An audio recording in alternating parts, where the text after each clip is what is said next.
अल्हम्दुलिल्लाह रब्बिल आलमीन वस्सलातु वस्सलामु अला रसूलिल करीम। क़ाल अल्लाहु तआला फ़िल क़ुरआनिल मजीद फ़ौज़ु बिल्लाहि मिनश शैतानिर रजीम बिस्मिल्लाहिर रहमानिर रहीम। वमा अर्सलनाका इल्ला काफ़्फ़तल लिन्नास बशीरन व नज़ीरन वलकिन्ना अक्सरन नास ला यअलमून। सदक़ल्लाहुल अलीयुल अज़ीम। रब्बि इश्रह ली सदरी व यस्सिर ली अमरी वहलुल उक़दतम मिन लिसानी यफ़क़हू क़ौली। तारीफ़ें सारी अल्लाह रब्बुल इज़्ज़त के लिए जो तमाम जहान का पैदा करने वाला और पालने वाला है। दरूद व सलाम हो नबी करीम सल्लल्लाहु अलैहि वसल्लम पर, आपके आल व सहाब पर। भाइयों अस्सलाम वालेकुम। मैंने आपके सामने कुरान की एक आयत की तिलावत का शर्फ हासिल किया। अल्लाह फरमाता है, नबी करीम सल्लल्लाहु अलैहि वसल्लम, हमने आपको तमाम ही इंसानों के लिए बशीर व नज़ीर बनाकर भेजा है, मगर अक्सर से लोग जानते नहीं। अल्लाह रब्बुल इज़्ज़त फरमा रहा है कि हमने नबी करीम सल्लल्लाहु अलैहि वसल्लम को लोगों को खुशखबरी देने वाला और डराने वाला बनाकर भेजा है। आज 9 ज़िलहिज्जा की तारीख़ है, हज का दिन है। इस दिन रसूलुल्लाह सल्लल्लाहु अलैहि वसल्लम ने अपने पहले और आखिरी हज में एक खुतबा दिया था अरफा के मैदान में, जो रसूलुल्लाह का आखिरी हज था और उसके बाद आपकी ज़िंदगी फिर बहुत थोड़े दिन रही। उस खुतबे में आपने जो बातें कही थी, अगर आज दुनिया उन पर अमल करने लग जाए, उनको मान ले और समझ ले, तो सारी दुनिया के सारे मसले हल हो जाएं, सारी दुनिया की सारी प्रॉब्लम ख़त्म हो जाए, सारे इंसानों की सारे मसाइल ख़त्म हो जाए। एक रसूलुल्लाह सल्लल्लाहु अलैहि वसल्लम, इसलिए अल्लाह ने क्या कहा, मैंने आपको खुशखबरी देने वाला बनाकर भेजा है, आपकी बात पर अमल हो जाए। क्यों? देखिए, दुनिया अल्लाह ने पैदा की है, इंसानों को अल्लाह ने पैदा किया है, वो इंसानों के मिजाज से बहुत अच्छी तरह वाकिफ़ है कि कैसे ये बर्ताव करें तो सब कुछ अच्छा रहेगा। तो रसूलुल्लाह सल्लल्लाहु अलैहि वसल्लम ने आकर के यही बात लोगों को बताई कि अगर आप ज़िंदगी इस तरह से गुजारेंगे तो इंजॉय करेंगे और दुनिया में शांति रहेगी, अमन रहेगा और सारे लोग खुश रहेंगे। वो क्या बताया था रसूलुल्लाह सल्लल्लाहु अलैहि वसल्लम ने, हम इस पर इंशाल्लाह बात करने की कोशिश करेंगे। देखिए, रसूलुल्लाह सल्लल्लाहु अलैहि वसल्लम ज़िक़ादा के आखिरी हफ्ते में वहाँ से निकले मदीना से, और मदीना से निकलते ही इहराम बांधा आपने और मक्का तक आप तशरीफ़ लाए। हज का जो पीरियड शुरू होता है वो 8 तारीख से शुरू होता है। 5 दिन का पीरियड होता है, 8, 9, 10, 11, 12, ये 5 दिन हज के अय्याम होते हैं। और उसमें 9वां दिन जो है, 9 तारीख जो है, जिसे यौमुल अरफा बोलते हैं, बल्कि एक जगह रसूलुल्लाह सल्लल्लाहु अलैहि वसल्लम फरमाया कि अल हज्जुल अरफा, हज अरफा का नाम ही हज है, यानी कि जिसने अरफा छोड़ा, जो अरफे के दिन अरफे के मैदान में नहीं पहुंचा, उसका हज नहीं हुआ। ये हज की फ़राइज़ में से है। रसूलुल्लाह सल्लल्लाहु अलैहि वसल्लम ने उस मैदान में आकर के लोगों को इकट्ठा किया और लोगों को जो कहा, हम उस पर बात करने की कोशिश करेंगे इंशाल्लाह।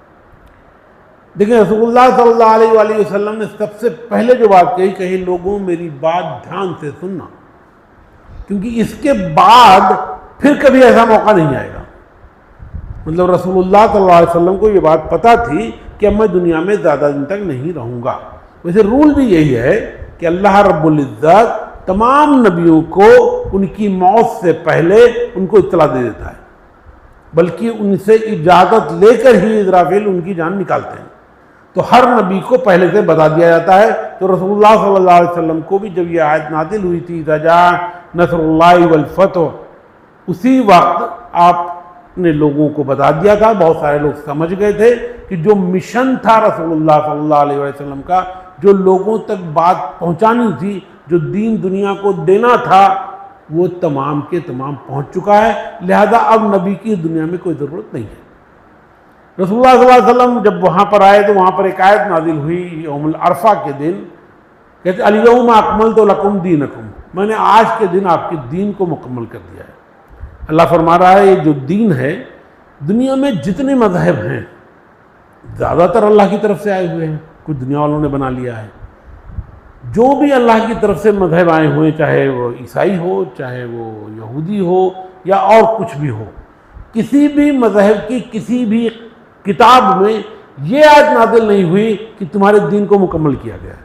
यानी कि दीन की तकमील रसूलुल्लाह सल्लल्लाहु अलैहि वसल्लम के आने के बाद दीन इस्लाम से अल्लाह ने अपने कानून को मुकम्मल किया। एक बात और पता चलती है कि अब अगर इस दीन में कोई कुछ जोड़ता है, कुछ बढ़ाता है अपनी तरफ से जो रसूलुल्लाह ने नहीं बताया, तो ये कहना चाह रहा है इनडायरेक्टली कि मैं अल्लाह से ज़्यादा स्मार्ट हूँ, क्योंकि अल्लाह ने तो कह दिया था कि दीन मुकम्मल हो गया, यानी कि कंप्लीट हो चुका है। अब उस कंप्लीट में, उस मुकम्मल में जब कोई और कुछ दाखिल करता है, जिसे हम बिदअत कहते हैं, और बिदअत ज़लालत है, और हर ज़लालत गुमराही है, और हर गुमराही का नतीजा जहन्नम है। रसूलुल्लाह सल्लल्लाहु अलैहि वसल्लम ने फरमाया कि ये तरीक़ा जो अल्लाह के रसूल ने बता दिया वही फाइनल है। जितनी तकरीरें हैं रसूलुल्लाह सल्लल्लाहु अलैहि वसल्लम की, जो आमतौर से आप जुमा में या फजर बाद या असर में या अलग अलग मौके पर आपने कही, कोई भी तकरीर आपकी 10-15 मिनट से ज़्यादा की नहीं है। रसूलुल्लाह सल्लल्लाहु अलैहि वसल्लम की कोई भी तकरीर लंबी नहीं होती थी। आप छोटी सी बात कहते थे और मुद्दे की बात कहते थे और बहुत ही वादे तरीके से लोगों को समझा देते थे। सबसे बड़ी तकरीर अगर देखी जाए रसूलुल्लाह सल्लल्लाहु अलैहि वसल्लम की, तो ये यौमुल अरफा के दिन आखिरी हज के मौके पर आपने की। इसकी बड़ी होने की 2-3 वजह है। एक तो ये कि जब आदमी को पता होता है कि मेरा ये ज़िंदगी के आखिरी दिन है, तो वो सारी इम्पॉर्टेंट बातें अपने लोगों को बताना चाहता है कि भाई ये इम्पॉर्टेंट बातें हैं। हर आदमी को जब ये लगता है कि मैं मर जाऊंगा, तो वो अपने बीवी बच्चों को बुला करके सारी ज़रूरी बातें बता देता है। तो रसूलुल्लाह सल्लल्लाहु अलैहि वसल्लम को जब ये पता चल गया कि अब मैं इस दुनिया में ज़्यादा दिन नहीं रहूँगा, तो आपने उम्मत के सामने ये बात रखी कि देखो मेरी बात ध्यान से सुनो, अब मैं ज़्यादा दिन रहने वाला नहीं हूँ। लगभग 90,000 लोग मदीना से आपके साथ चले थे, क्योंकि आपने बहुत पहले ऐलान करा दिया था कि मैं हज के लिए जा रहा हूँ और जिसको चलना है मेरे साथ चले। लगभग 90,000 लोग आपके साथ मदीना में इकट्ठे हो गए थे और वहाँ से साथ में आए। मदीना की आबादी इतनी नहीं है, आसपास के तमाम इलाकों से लोग पहले मदीना आए, फिर रसूलुल्लाह सल्लल्लाहु अलैहि वसल्लम के साथ मदीना से मक्का आए। लगभग 25,000 लोग डायरेक्ट मक्का पहुँचे और टोटल 1,15,000 के करीब लोग आपके सामने मौजूद थे। आपको लग रहा होगा 1,15,000 कुछ खास नहीं, क्योंकि आजकल तो 25, 30, 40, 50 लाख लोग आ रहे हैं। अगर आप इतिहास देखें रसूलुल्लाह सल्लल्लाहु अलैहि वसल्लम से लेकर के 1950 तक, मतलब अभी से 75 साल पहले तक, कभी 1 लाख लोग हुए ही नहीं। एक रसूलुल्लाह के टाइम पे हुए थे, जब रसूलुल्लाह खुद आए थे तब लाख लोग क्रॉस हुए थे, और उसके बाद से 1950 तक 1400 साल में कभी ऐसा नहीं हुआ कि 1 लाख लोग हज करने आए। अब आपको लगेगा कि रसूलुल्लाह के टाइम पे जो आए थे वो वाकई ज़्यादा थे, क्योंकि उसके बाद से 20,000, 25,000, 10,000, 15,000, मतलब सबसे ज़्यादा 1945 वगैरह में जब सेकेंड वर्ल्ड वार के बाद जब हवाई जहाज़ शुरू हुआ तो 90,000 लोग आए। उसके बाद से अब आप देखते होंगे कि बढ़ती हुई तादाद 10, 15, 20, 25, 30, 40, 45, 50 लाख तक भी अलग अलग सालों में रिपोर्ट आई है। अब तो खुद सऊदी गवर्नमेंट ने थोड़ा कंट्रोल कर दिया है, इसलिए अब 25 से 30 लाख से ज़्यादा को अलाउ नहीं कर रहे हैं, और पहले जो लोग गैर कानूनी तरीके से आ जाते थे उन पर भी पाबंदी लगा दी। रसूलुल्लाह सल्लल्लाहु अलैहि वसल्लम ने जब बात करनी शुरू की तो आपने 7 बार कहा या अय्युहन नास, जबकि आपके सामने जो लोग मौजूद थे वो सारे के सारे मुसलमान थे। जिन लोगों से आप बात कर रहे थे उस वक्त ना ये कि रसूलुल्लाह सल्लल्लाहु अलैहि वसल्लम नबी थे, रसूल थे, बल्कि बादशाह भी थे। पूरा अरब मुसलमान हो चुका था और आपके सरेंडर हो चुका था। तो रसूलुल्लाह सल्लल्लाहु अलैहि वसल्लम ने एक बार भी या अय्युहल्लज़ीना आमनू नहीं कहा, अरे वो लोगों जो ईमान लाए हो, मुसलमानों करके आपने खिताब नहीं किया। आपने सारे 6 बार कहा या अय्युहन नास, और एक बार कहा, 6 बार आपने कहा लोगों, और 7वीं बार कहा इंसानों। इस तरह से आपने 7 बार पब्लिक को दावत दी और ये बताना चाह रहे हैं कि ये जो मैसेज है ये सिर्फ मुसलमानों के लिए नहीं है। वरना आप या अय्युहल्लज़ीना आमनू कहते हैं, ये मुसलमानों मेरी बात सुनो, आपने मुसलमानों कहकर एक बार भी खिताब नहीं किया, आपने 7 बार इंसानों कहकर खिताब किया।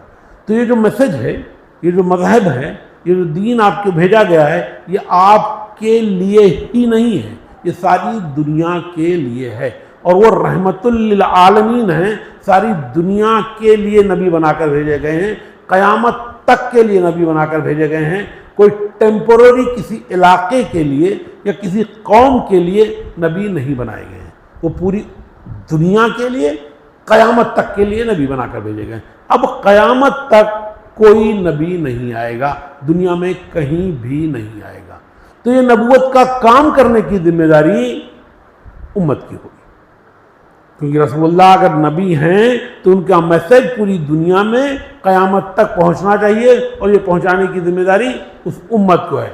बात भी सीधी सी है, मेरा बाप की प्रॉपर्टी अगर मुझे आएगी तो उसके कर्जे भी मुझे आएंगे, उसकी जिम्मेदारियां भी मुझे आएंगी।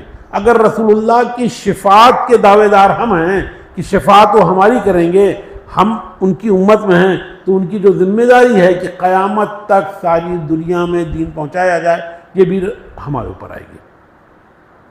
रसूलुल्लाह सल्लल्लाहु अलैहि वसल्लम ने जब खिताब शुरू किया तो एक सहाबी थे जिनकी आवाज़ काफ़ी तेज़ थी, उनको जो है इस बात पर रखा गया कि आप एक जुमला बोलेंगे और वो उसको रिपीट करेंगे, दोहराएंगे, क्योंकि कोई लाउड स्पीकर तो था नहीं, लाख लोगों की आबादी थी सामने, सब तक आवाज़ पहुंचनी है। इसीलिए आप हदीस में देखेंगे जहाँ ये खुतबा लिखा गया है वहाँ अलग अलग हदीसों में अलग अलग चीज़ें लिखी गई हैं। मतलब किसी ने जिसने जो सुना उसने वो लिखा, और फिर इमाम अहमद बिन हम्बल ने इन सब को इकट्ठा करके एक तकरीर बनाई, और इस तरह से पूरी तकरीर हमारे इल्म में आई। इस तरह से हमें ये बात पहुंची। रसूलुल्लाह सल्लल्लाहु अलैहि वसल्लम ने ये बात बहुत अच्छी तरह लोगों को समझा दी कि भाई बहुत ध्यान देने की बात है। सबसे पहले आपने जब बात शुरू की तो सबसे पहले आपने अल्लाह की तारीफ बयान की। इसलिए आप देखते हो कि जब खुतबा शुरू होता है तो बंदा जो खुतबा दे रहा होता है वो अल्लाहु अकबर अल्लाहु अकबर कम से कम 8-10 बार बोलता है, उसके बाद भी बात शुरू करता है। तो रसूलुल्लाह सल्लल्लाहु अलैहि वसल्लम ने सबसे पहले अल्लाह की तारीफ़ की और कहा लोगों मेरी बात ध्यान से सुनना। उसके बाद जिन चीज़ों में दुनिया में फसाद बरपा है, जिन चीज़ों से लड़ाइयाँ हो रही हैं, वो सारी बातें आपने एक एक करके लिया। सबसे बड़ा मसला दुनिया में क्या है? आपने फरमाया मन कत्ल नफ्सिन बगैर नफ्सिन व फसादिन फिल अर्ज़ फकान्नमा कत्ल अन्नास जमिया। एक जनरल तरीका ये हो गया है लोगों का आमतौर से कि मुझे आपकी कोई बात पसंद नहीं, आप कोई काम कर रहे हैं मैं आपको गोली मार दूं। पाकिस्तान में तो बहुत आम हो रहा है कि कोई कुछ कर रहा है और मुझे अच्छा नहीं लगा मैंने उसे मार दिया। बड़े बड़े आलिमों के मुल्क छोड़कर भागना पड़ रहा है कि नहीं अगर यहाँ रहोगे तो लोग मार देंगे। मतलब जबकि कुरान ने क्या कहा था कि तुमको पैदा करने का हक नहीं है, तुम पैदा कर नहीं सकते, एक मक्खी नहीं बना सकते। हिंदुस्तान में लगभग 15-20 साल पहले एक कॉन्फ्रेंस हुई थी और उसमें तमाम दुनिया के साइंटिस्टों को बुलाया गया था और उस पर यह बहस चल रही थी कि क्या तमाम लोग मिलजुल करके क्या एक मक्खी पैदा कर सकते हैं, क्या एक कीड़ा पैदा कर सकते हैं, क्या किसी चीज़ में जान डाल सकते हैं। और इस बात पर 3 दिन तक बहस होती रही, कोशिश होती रही और एक कीड़ा इंसान नहीं पैदा कर सका। तो ये हमारी औकात है कि हम किसी को जान नहीं दे सकते, लिहाजा जान लेने का भी हक हासिल नहीं है। इसलिए हमें जो खुद अपनी जान लेने का भी हक हासिल नहीं है, क्योंकि मैंने खुद अपने आप को नहीं पैदा किया है। कुरान कहता है मन कत्ल नफ्सिन बगैर नफ्सिन फसादिन औ फसादिन फिल अर्ज़, बगैर किसी का कत्ल किए हुए, जिसने किसी का कत्ल किया हो या ज़मीन पे फसाद बर्पा किया हो, उसके अलावा किसी भी हालत में किसी की जान नहीं ली जा सकती। तो सबसे पहले कह दिया आपने रसूलुल्लाह सल्लल्लाहु अलैहि वसल्लम जैसे ये शहर, जैसे ये दिन हराम है, उसी तरह तमाम इंसानों की जान दूसरे इंसानों पर हराम है। किसी को ये हक हासिल नहीं है कि वो किसी और की जान ले। ये पहला पॉइंट क्लियर किया कि हर इंसान को जिंदा रहने का हक है, किसी दूसरे को उसकी जान लेने का कतई अख्तियार नहीं है। तो एक पॉइंट आपने सबसे पहले ही क्लियर किया। जो मसला होता है, जो लड़ाइयाँ होती हैं, आपने देखा होगा अभी 200 साल पहले अंग्रेज़ों ने पूरी दुनिया पे कब्जा कर रखा था। उसके पीछे जो वजह है, फरमाया रसूलुल्लाह सल्लल्लाहु अलैहि वसल्लम ने कि या अय्युहन्नास इन्ना खलक़नाकुम मिन ज़करिन व उन्सा व जअलनाकुम शुअबन व क़बाइला लिताअरफ़ू इन्ना अक्रमकुम इन्दल्लाहि अत्क़ाकुम। आपने फरमाया कि हम तमाम इंसान आदम और हव्वा से पैदा हुए। तमाम इंसान आदम की औलाद हैं और आदम मिट्टी से बने थे। तो तमाम आदम की औलाद होने का मतलब हुआ कि तमाम भाई भाई हैं, और भाई भाई होने का मतलब सबके हुकूक, सबके अख्तियारात, सबकी पोजीशन बराबर बराबर है। एक बाप के 2 बेटे हैं तो दोनों की हैसियत बराबर बराबर होगी। तो एक बात ये क्लियर की रसूलुल्लाह सल्लल्लाहु अलैहि वसल्लम ने वहाँ पर कि किसी अरब को किसी अजम पर, किसी गैर अरब पर, किसी गोरे को किसी काले पर कोई फजीलत हासिल नहीं है। सब अल्लाह की निगाह में बराबर हैं, सब अल्लाह के सगे बंदे हैं, किसी कोई सौतेला नहीं है, सब आदम की औलाद हैं, भले ही वो अल्लाह को माने या ना माने, भले ही वो अल्लाह पर ईमान लाए या ना लाए। एक बच्चा अपने माँ बाप का कहना नहीं मानता, इसका मतलब ये नहीं होता कि वो बेटा नहीं है, वो बेटा है हर हाल में, और जब भी बाप मरेगा तो उसकी प्रॉपर्टी में उसे हिस्सा मिलेगा। ऐसा नहीं होगा कि उसका हिस्सा साकित हो जाए। आगे कुरान कहता है इन्ना अकरमकुम इंदल्लाहि अत्काकुम, जो फजीलत है वो सिर्फ और सिर्फ तक़वे की बुनियाद पर है। वो भी कहाँ है? इंदल्लाह, अल्लाह के नज़दीक है। फजीलत अल्लाह के नज़दीक है। मान लीजिए मेरे वालिद साहब का इंतकाल होता है, मेरे बड़े भाई साहब ज़्यादा मुत्तकी हैं, तो ऐसा नहीं होगा कि उनको प्रॉपर्टी में कुछ ज़्यादा हिस्सा मिल जाएगा, मुझे कम मिलेगा। नहीं, ये जो तक़वे की बुनियाद पर फजीलत होगी, ये फजीलत भी अल्लाह के नज़दीक होगी। इंदल्लाह, वो क़यामत में उसका अजर मिलेगा। दुनिया में वो भी फजीलत नहीं है, दुनिया में बराबरी का मामला मेंटेन किया जाएगा। तो ये बात रसूलुल्लाह सल्लल्लाहु अलैहि वसल्लम ने बहुत वाज़ेह तरीके से लोगों को समझाया। आज जो अंग्रेज़ों ने कब्जा किया था जब दुनिया पर, तो उन्होंने क्या कहा था? हम गोरे हैं, हम ज़्यादा काबिल हैं, हमारे पास ज़्यादा अक्ल है, हमें हक है कि हम पूरी दुनिया पर कब्जा करें और उसको हम तरीक़ा सलीक़ा सिखाएं। जबकि कुरान क्या कह रहा है? नहीं, हर इंसान आदम की औलाद है। रसूलुल्लाह सल्लल्लाहु अलैहि वसल्लम ने खुद में बात बहुत क्लियर तरीके से बताई कि किसी को किसी पर किसी किस्म की कोई फजीलत हासिल नहीं है। तो ये बात अगर जहन में आ जाए लोगों के कि हम बराबर हैं, हम वाली बीमारी अगर ख़त्म हो जाए तो काफ़ी कुछ मसले ख़त्म हो सकते हैं। सबसे पहले ये जुमला कि मैं अच्छा हूँ, मैं बेहतर हूँ, मैं काबिल हूँ, मैं ज़्यादा खूबसूरत हूँ, मेरे पास ज़्यादा पैसा है, मेरी कुर्सी बड़ी है, मैं ताकतवर हूँ, ये सबसे पहला जुमला शैतान ने कहा था। जब उससे कहा गया था कि इब्लीस से जब कहा गया कि आदम अलैहिस्सलाम को सज्दा करो, तो उसने कहा था अना खैरुम मिन्हु, मैं इनसे अच्छा हूँ। ये अच्छा होने की बीमारी शैतानी बीमारी है। ये इंसान जब अपने आप को कुछ ख़ास समझने लगता है कि मैं कुछ स्पेशल हूँ, मेरे अंदर कुछ ख़ास काबिलियत है, मेरे अंदर कुछ ख़ास ताकत है, मेरे अंदर कुछ ख़ास चीज़ें हैं, अगर ये हैं, ये ख़ास चीज़ें होती हैं, अलग अलग इंसानों को अल्लाह ताला अलग अलग खासियत बख्शता है। ये खासियत आप अपनी माँ के पेट से लेकर नहीं आए थे। ये जो खासियत आपके अंदर पाई जाती है, ये जो खूबसूरती आपकी पाई जाती है, जो ताकत आपकी पाई जाती है, जो पैसा पाया जाता है किसी चीज़ में जिसमें आप ख़ास हैं, ये आप अपनी माँ के पेट से लेकर नहीं आए थे। ये अल्लाह का फजल है कि उसने आपको अता किया है। तो लिहाजा इस पर अल्लाह का शुक्र अदा करना चाहिए, घमंड होने की कोई बात नहीं है। तो एक बात ये रसूलुल्लाह सल्लल्लाहु अलैहि वसल्लम ने बहुत क्लियर किया कि तमाम लोग बराबर बराबर हैं। खासकर मुसलमानों के दरमियान में आपने कहा कि तमाम मुसलमान एक दूसरे के भाई भाई हैं, किसी को हक नहीं है। एक जगह आपने फरमाया कि अगर काबा टूट जाए, अगर काबा गिर जाए, तो ये कम बुरा है, ये कम गुनाह है कि किसी मुसलमान की इज्जत से खेला जाए। एक मुस्लिम की इज्जत किसी काबे की इज्जत से बढ़कर के है, ये फरमाया रसूलुल्लाह सल्लल्लाहु अलैहि वसल्लम ने। तो हम जब किसी का मजाक उड़ाते हैं, जब किसी दोस्त का, किसी भाई का, किसी रिश्तेदार का, किसी जनरल पब्लिक का, और अपने को उससे कुछ खास समझ के उसका मजाक उड़ाते हैं, तो हम ये बात कह रहे हैं कि हम एक मुसलमान का तौहीन कर रहे हैं। और ये तौहीन काबा गिरा देने से बड़ा गुनाह है। किसी मुसलमान की तौहीन करना, ये उसकी इज्जत रखना चाहिए। एक अगला मसला जो पैदा हो रहा है दुनिया में, वो अमानत का है। फरमाया रसूलुल्लाह सल्लल्लाहु अलैहि वसल्लम ने कि जिसके पास जिसकी अमानत रखी हो वो उसे वापस कर दे।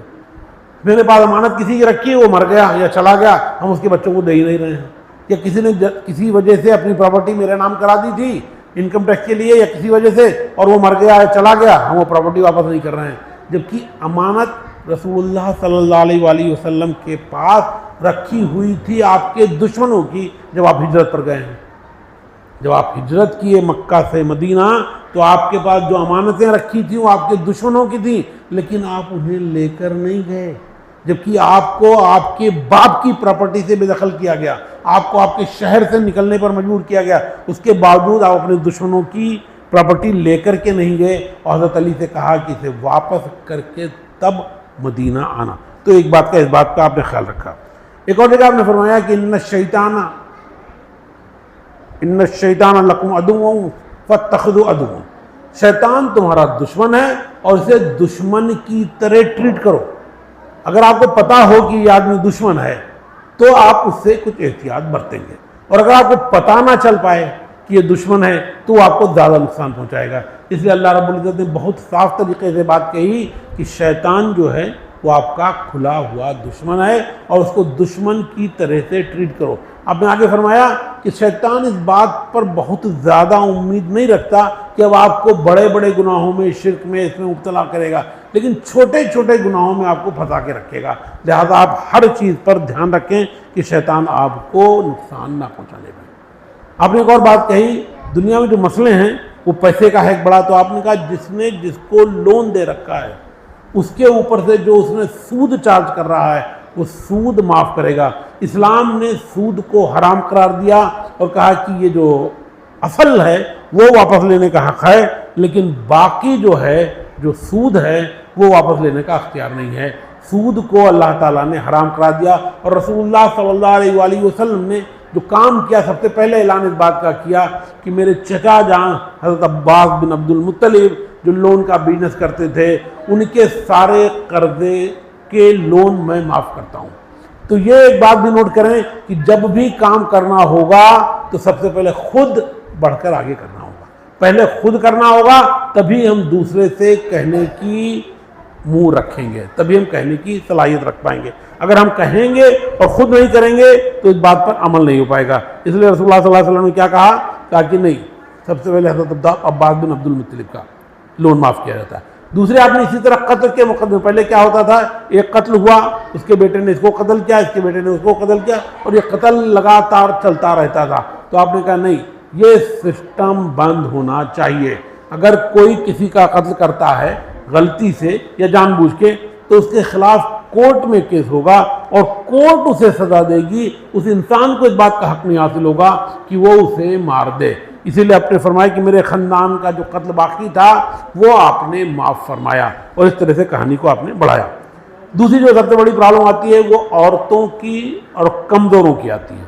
तो आपने औरतों के लिए ख़ास करके कहा कि वाशिरूहुन्ना बिल मारूफ फ़इन करिहतुमुन्ना, अगर कोई चीज़ उनकी तुमको बुरी लगती है तो बहुत सारी दूसरी चीज़ें अच्छी हैं। अल्लाह ताला ने ये जो औरत को ट्रांसफ़र किया आपके घर पर, ये जो बीवी आपको अता की, ये निकाह जो हुआ ये अल्लाह के नाम पर हुआ, ये गिफ्ट अल्लाह के नाम पर वहाँ से यहाँ आपके सुपुर्द आई। जिस लड़की को कल तक देखने की इजाज़त नहीं थी, उस पर आज जो आपको अख्तियारात दिए गए हैं ये अल्लाह के नाम पर दिए गए हैं। लिहाजा इसका ट्रीटमेंट भी अल्लाह के गिफ्ट की तरह किया जाना चाहिए।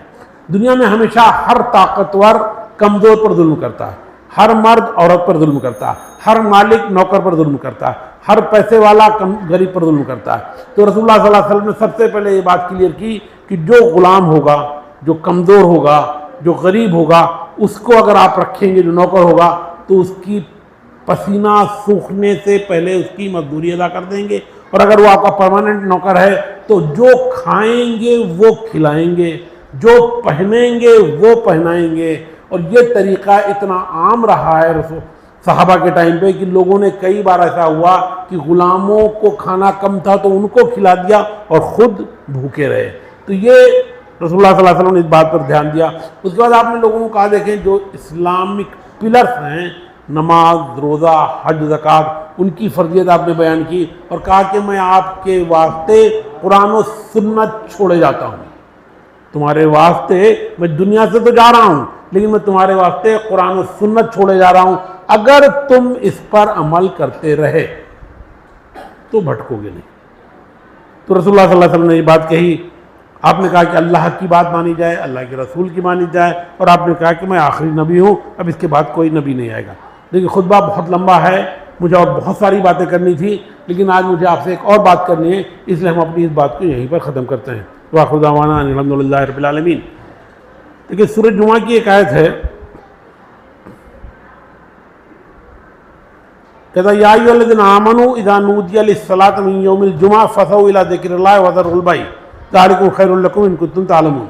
कुरान कहता है ईमान वालो, जब जुमा के दिन की नमाज के लिए अजान दे दी जाए, कुरान कह रहा है कि जब जुमा के दिन के लिए अजान दे दी जाए तो अल्लाह के ज़िक्र की तरफ भागो और ख़रीदो फरोख्त छोड़ दो। मतलब दुनिया के सारे काम बंद हो जाने चाहिए अजान होने के साथ। आपके यहाँ जो हालात है, जब मैंने तकरीर शुरू की 1:15 पर, अजान कब हुई है 12:45 पर, 12:45 से मैं खुद आया हूँ 1:10 पर, कोई नहीं था।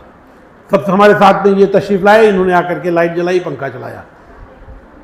1:10 पर मतलब हम लोग मस्जिद में दाखिल हुए।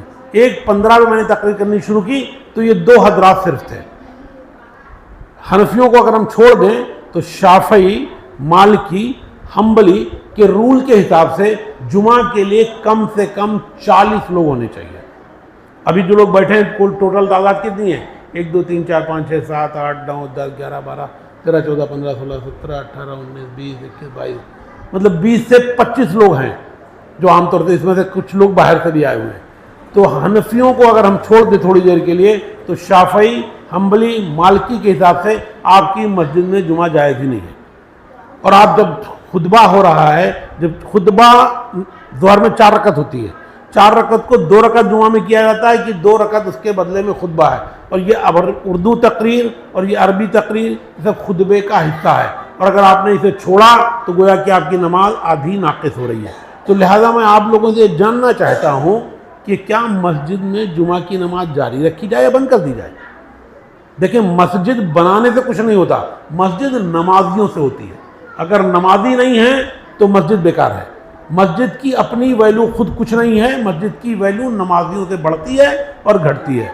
अगर नमाजियों को दिलचस्पी नहीं है, अगर वो नमाज के लिए नहीं आना चाह रहे हैं, अगर वो कुरान की आयत का एहतराम नहीं कर रहे हैं कि अजान हो जाए तो सारे काम छोड़ करके मस्जिद चले आओ, वो ऐसा करने को तैयार नहीं है, तो इसकी बेहतर है आप लोग राय दें, बताएं। अगर आप लोग चाहते हैं कि जुमा बंद कर दिया जाए तो जुमा बंद कर दिया जाएगा।